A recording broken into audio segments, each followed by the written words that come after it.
Shalom kasih Kristus. Tentunya hari ini adalah hari yang sangat spesial bagi kita semua. Saya percaya kita semua rindu untuk menjadi berkat dalam setiap perkataan yang kita ucapkan. Mari tetap melekat dalam Tuhan melalui renungan hari ini, agar firman-Nya mengubahkan perkataan kita menjadi perkataan yang membangun dan Tuhan senantiasa dimuliakan. Kita berdoa. Bapa yang baik, terima kasih buat kesempatan dan waktu yang Kau berikan pada hari ini. Kembali kami mendengarkan firman-Mu lewat renungan hari ini. Biarlah Roh Kudus mengurapi kami dan membawa kami untuk mengerti tentang kebenaran firman-Mu, sehingga kami semakin berakar di dalam Engkau Tuhan, dan mengubahkan seluruh perkataan kami, sehingga kami bertindak sesuai dengan apa yang Tuhan inginkan.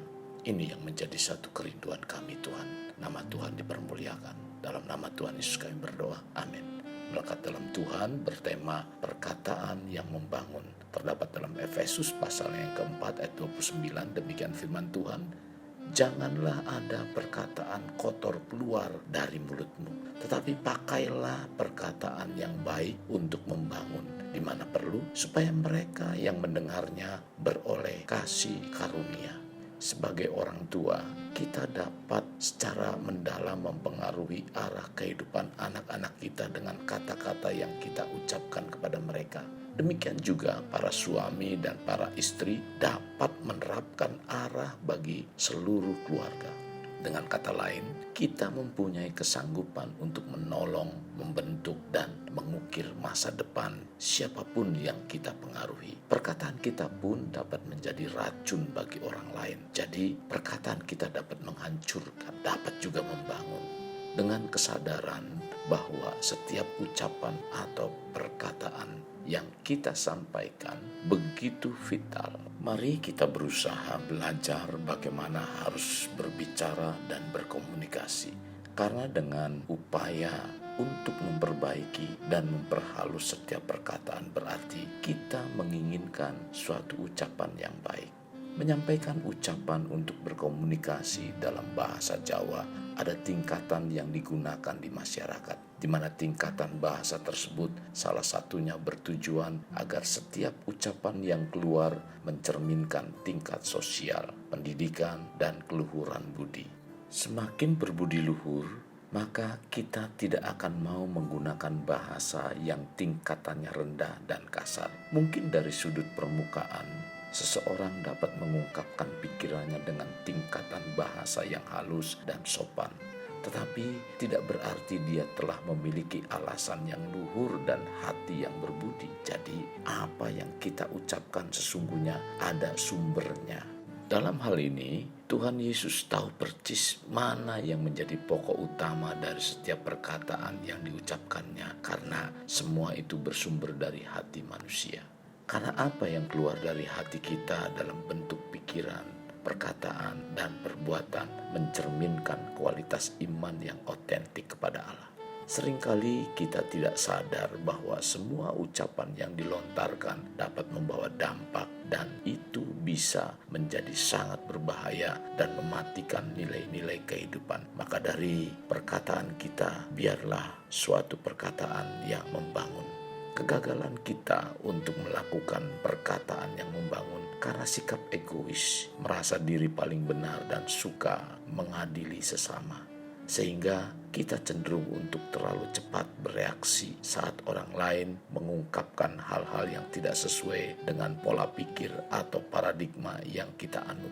Atau apabila seseorang beranggapan bahwa lawan bicaranya memiliki pandangan yang tidak sesuai dengan pola pikirnya, maka dia akan terdorong untuk segera menyerang dan menyudutkan pihak lain. Kasih Kristus dalam Yakobus 1 ayat 19-20 mengingatkan, yaitu, hai saudara-saudara yang kukasihi, ingatlah hal ini, setiap orang hendaklah cepat untuk mendengar, tetapi lambat untuk berkata-kata, dan juga lambat untuk marah. Sebab amarah manusia tidak mengerjakan kebenaran di hadapan Allah. Setiap umat yang percaya pada Yesus panggil untuk mampu mengendalikan diri. Sebab apapun bentuk amarah tidak akan dapat mengerjakan kebenaran di hadapannya. Sebagaimana diketahui bahwa tombol amarah yang paling sensitif dan berbahaya adalah perkataan, dan ini merupakan senjata maut yang paling efektif. Sekali kita melontarkan perkataan yang negatif, itu sama seperti kita menekan tombol maut. Kita tinggal menunggu kapan ledakan akan terjadi, dan itu tidak dapat kembali meralat atau mencegah ledakannya. Memang watak kita tidak sedemikian mudah diubah untuk kembali kepada kebenaran. Itu semua membutuhkan ketekunan dan perjuangan yang seringkali harus sampai menghancurkan kesombongan kita yang sulit diubah. Jika demikian, sejauh manakah kehidupan kita telah diperbarui oleh Tuhan Yesus? Semakin kehidupan kita diperbarui oleh Kristus, maka semakin nyatalah daya penguasaan diri kita, termasuk perkataan. Kekasih Kristus, hendaklah kita tetap ingat bahwa perkataan kita memiliki kekuatan dan kuasa untuk mengubah seseorang menjadi lebih baik atau semakin hancur. Maka dari itu, mari kita jadikan setiap kata-kata yang kita ucapkan adalah perkataan yang membangun. Kekasih Kristus, jadikan hidup kita untuk lebih bermakna, membangun pribadi bermakna, dimulai dari pribadi kita. Kita berdoa. Bapa yang baik, terima kasih buat firman Tuhan hari ini, mengajarkan kami agar kami memiliki perkataan yang membangun, sehingga apa yang kami ucapkan tidak menyakitkan hati orang lain, tetapi membangkitkan semangat, memberikan satu kesejukan, bahkan memberikan satu kemajuan atau memberikan satu pengharapan-pengharapan yang baru di dalam kehidupan mereka. Terlebih Tuhan, kehidupan anak-anak kami, orang-orang yang ada di sekitar kami Tuhan, agar mereka menjadi pribadi-pribadi yang bermakna. Terima kasih Tuhan Yesus. Ini doa kami. Dalam nama Tuhan sekali berdoa. Amin. Saudara yang kasih dalam Tuhan, mari kita akhiri dengan mengendahkan kedua tangan kita. Terimalah anugerah berkat dari Allah Bapa, kasih sayang daripada Yesus Kristus, dan persekutuan dengan Roh Kudus yang mencurahkan berkat secara rohani, berkat secara jasmani, dan berkat secara ekonomi.